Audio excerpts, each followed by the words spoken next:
আজ এমন একটি কোরআন শরীফের আয়াত নিয়ে এসেছি। এই আয়াতটি পড়লে এই দুনিয়ার কোনো অশান্তি আপনার আশেপাশে আসতে পারবে না, আপনার পরিবারের আশেপাশে আসতে পারবে না, এমনকি কবরে জাহান্নামের আগুন থেকে আল্লাহ তাআলা রব্বুল আলামিন আপনাকে মুক্তি দিবে।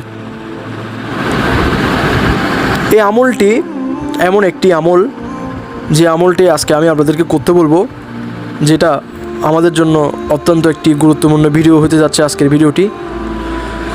তার আগে আমলের আগে এই আয়াতটির আগে, কোরআন শরীফের আয়াতটি বলার আগে দুটি কথা না বললে না। এই ভিডিওটি কেমন লেগেছে অবশ্যই একটু কমেন্ট করে জানাবেন। কমেন্ট করলে আমরা উৎসাহিত হই, কেন এই চ্যানেলে ইসলাম ধর্মের বিভিন্ন হাদিস, ইসলামের বিষয় নিয়ে ছাড়া হয়, ইসলাম ধর্মের বিষয় নিয়ে ছাড়া হয়, যেমন কি হাদিস, কোরআন তেলাওয়াত, এমনকি এখানে হাদিস বলা হয়, বিভিন্ন নবীদের ঘটনা ছাড়া হয়।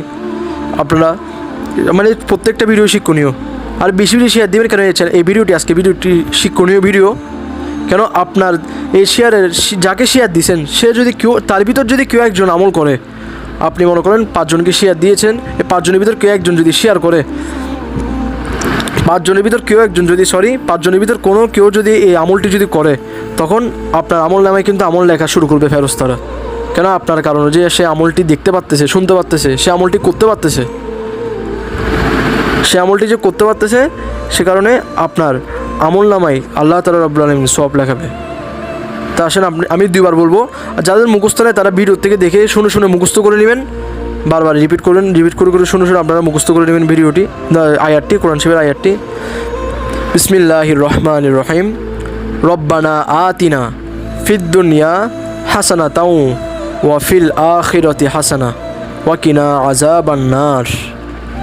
এটি আপনারা ডেইলি 10 বার করে পড়বেন সিজদাতে, খালিস নিয়তে তওবা করবেন। আল্লাহ তুমি আমাকে জাহান্নাম থেকে মুক্তি দাও, এই দুনিয়ার মধ্যে আল্লাহ আমাকে অশান্তি যেন আমার থেকে দূরে থাকে।